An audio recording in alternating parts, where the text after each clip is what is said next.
हैं और ऐसा ज्ञान प्राप्त हुआ है मुझे। मैं आपको ज्योतिष के कुछ विधाओं के बारे में बताने का कोशिश करूंगा। ज्योतिष में ज़्यादातर लोग बाग 95% लोग बाग वैदिक ज्योतिष में काम करते हैं और वैदिक ज्योतिष में काफ़ी जटिल गहनताओं से चीज़ों को देखने के बाद हम ज्योतिष की गणनाओं के बाद एक रिजल्ट पे पहुंचते हैं और यह हमारा बेसिक है, क्योंकि वैदिक ज्ञान के बिना दूसरा ज्ञान प्राप्त करना संभव नहीं है। और वैदिक ज्योतिष में युति, दृष्टि, डिग्री और उच्च का, नीच का काफ़ी लंबा विस्तृत चीज़ें होती हैं। उनका गहन और सटीक अध्ययन के बाद ही हम सही रिजल्ट्स पे पहुंच पाते हैं। इसके बाद दक्षिण भारत में केपी पद्धति का चलन हुआ, जिसे कृष्णमूर्ति पद्धति कहते हैं। उसमें नक्षत्र की थ्योरी होती है, नक्षत्र पर आधारित होती है। ग्रहों को हमने नक्षत्र में बांटा जो 27 हैं और 27 नक्षत्रों को हमने 9 भागों में बांटा, जिसे सबलॉर्ड कहते हैं या उप नक्षत्र कहते हैं। उप नक्षत्र की थ्योरी ही केपी पद्धति कहलाती है, जिसमें 1 से 249 पार्ट हो जाते हैं जन्मपत्री के। और अभी हमारे पूर्व वक्ता श्री क्या नाम मोहन जी ने बताया था कि जब कोई हॉररी क्वेश्चन पूछता है 1 से 249, उससे हम एक सटीक जवाब देने की सामर्थ्य रखते हैं। अब जब हम सटीक केपी में दे सकते हैं तो उसके बाद भी, क्योंकि एक उप नक्षत्र 3 मिनट से 9 मिनट के बीच में चेंज होता है, एक सबलॉर्ड सूर्य का 3 मिनट में चेंज होता है तो वीनस का 9 मिनट में चेंज होता है। तो एक अस्पताल में पैदा होने व्यक्ति वाले एक ही अस्पताल में 2 बच्चे, क्या दोनों का भविष्य एक होगा? बिल्कुल नहीं होगा, क्योंकि 3 मिनट और 9 मिनट के बीच में सबलॉर्ड चेंज हो रहा है। तो जन्मपत्री एज इट इज बन रही है। तो केपी फिर इस कमी को दूर करते हुए भारतीय ज्योतिषियों ने एक वैज्ञानिक पद्धति का आविष्कार किया, जिसको कहते हैं कस्पलेंटल लिंक थ्योरी। उसमें सबलॉर्ड को भी 9 हिस्सों में बांट दिया, क्योंकि सबलॉर्ड को 9 हिस्सों में बांटने के बाद एक सबलॉर्ड के 9 हिस्से के बाद 249 हिस्सों को 9 हिस्सों में बांटा। तो अब एक 2193 हिस्से जन्मपत्री के हो गए और सब थ्योरी पे काम करता है ज्योतिष।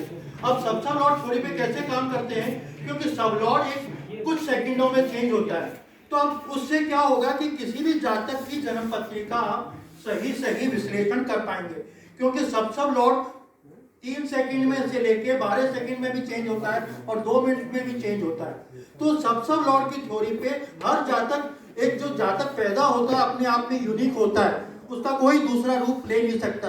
कि ज्योतिष में सभी कोई जानता है, उसके स्वभाव, रहन पहन, हर चीज अलग होगी, चाहे जोड़ना हो, चाहे 3 मिनट का अंतर हो, चाहे 5 मिनट का अंतर हो। हर भगवान जो इंसान को पैदा करता है वो अपने आप में एक यूनिक है, उसका कोई दूसरा रूप नहीं बन सकता, कोई दूसरा उसका रूप आज तक बना है ना बनेगा।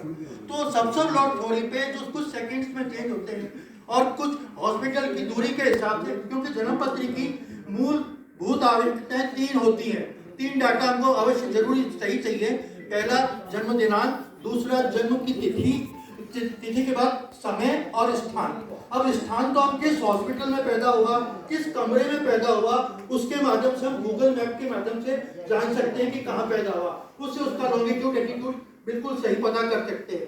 लेकिन उसका जन्म समय, जो आज के युग में तो हम जन्म समय डॉक्टर से कहकर सही याद कर सकते हैं, तो हमारी सही जन्म पत्रिका निर्माण हो सकती है। क्योंकि जन्म पत्रिका के 3 डाटा जब तक हमारे पास सही नहीं होंगे, हम किसी भी जन्म पत्रिका सही विश्लेषण नहीं कर पाएंगे। जब हम सब थ्योरी पे गणना करेंगे तो हमको तो कुछ सेकंड्स में हमको सही जन्मपत्री चाहिए। और क्योंकि हमको उस क्षण पहुंचना होगा जब किसी जातक माँ से विच्छेद होके, नाड़ी विच्छेदन होके पृथ्वी पे आया है और पहला ट्राई किया है, यानी पहली बार हुआ है, तब उसको हमको मालूम पड़ता है कि बच्चा जीवित है। बच्चा जीवित है तो हमको मालूम पड़ता है जीवित है बच्चा, तो उसका टाइमिंग मालूम पड़ता है। उस क्षण तक पहुंचना संभव नहीं होता है, क्योंकि जैसे कोई 50 साल पहले पैदा हुआ है तो उसका जन्म समय, क्योंकि उसमें घड़ियों का ऐसा अंदाज, गाँव में पैदा होना। अभी कुछ देर पहले हमारे पूछ रहा था कि वक्ता कहते थे कि सही समय का आंकलन नहीं होने पे जन्मपत्री गलत बनती, लेकिन आज का युग ऐसा रही रहा है। आज हर व्यक्ति अपनी नई सही जन्मपत्री बिल्कुल करेक्ट बना सकता है, क्योंकि आज का वैज्ञानिक युग है।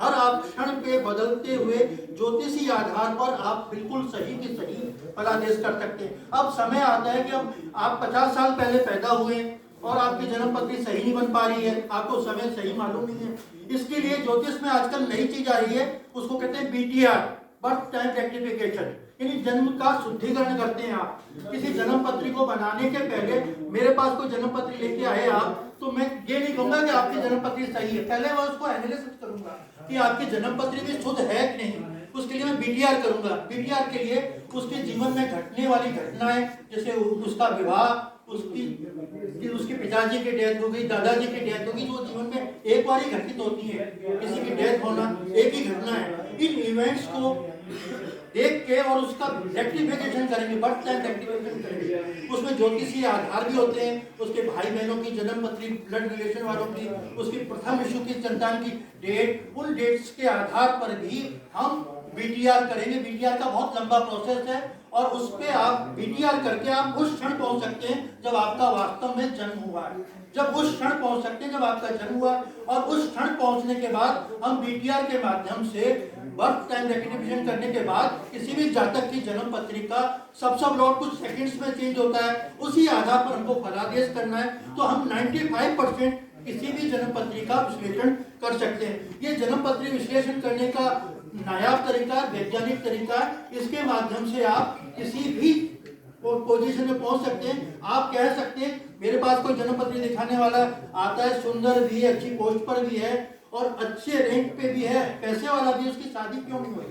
उसके जन्म पत्री में अगर शादी हो ही नहीं रही है तो आप उसको उपाय बता के क्यों लटकाते हो कि ये पहन ले, ये पूजा करवा दे, ये करवा दे।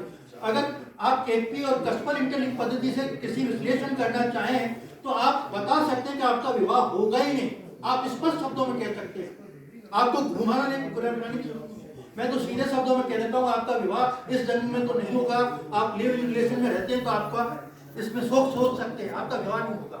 मैं इतनी वाणी कहकर अपनी बात को समाप्त करता हूँ। नमस्कार।